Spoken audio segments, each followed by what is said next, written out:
ताज्या बातम्यांसाठी ABP माझाला subscribe करा आणि बेल आयकॉन प्रेस करा।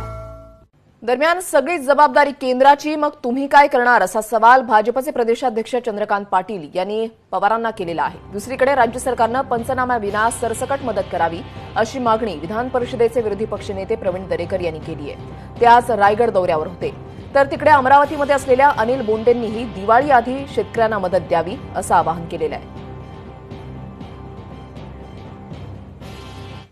भाजपच्या नेत्यांनी नेमकं काय म्हटलेलं आहे पाहूयात। पहिलं महाराष्ट्र शासनाने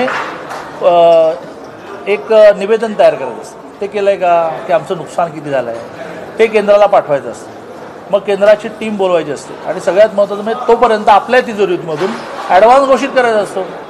या सरकारचं काय झालं आहे, कोरोना केंद्र, मग काय महापूर केंद्र, निसर्गवादळ केंद्र। अरे तुम्ही काय करणार आहात? तुम्ही पहिलं निवेदन तयार करा, सर्वे करा, नुकसान किती झालं तर कागदार आणा। तुम्हाला माहिती आहे का किती मागायचे केंद्राकडे पैसे? केंद्राने दिले पाहिजे, केंद्राने दिले पाहिजे। पहिलं कागदावर उतरा ना बाबा। प्रत्येक वेळेला केंद्राकडे बोट दाखवण्याचं बंद करा। खरं म्हणजे आज शेतकरी त्या ठिकाणी हताश झालेला आहे, त्याला तात्काळ मदतीची आवश्यकता आहे। अजूनही पंचनामे झाले नाहीत, पंचनाम्याला काही ठिकाणी सुरुवातही झाली नाही। मला वाटतं सरसकट पंचनामे गृहीत धरून दिवाळीपूर्वी तात्काळ या शेतकऱ्याच्या हातामध्ये त्या ठिकाणी पैसे गेले पाहिजेत। कारण आता शेतकऱ्याला तुमचा आढावा, तुमचं पाहणी याच्यावर अजिबात त्या ठिकाणी भरवसा नाही।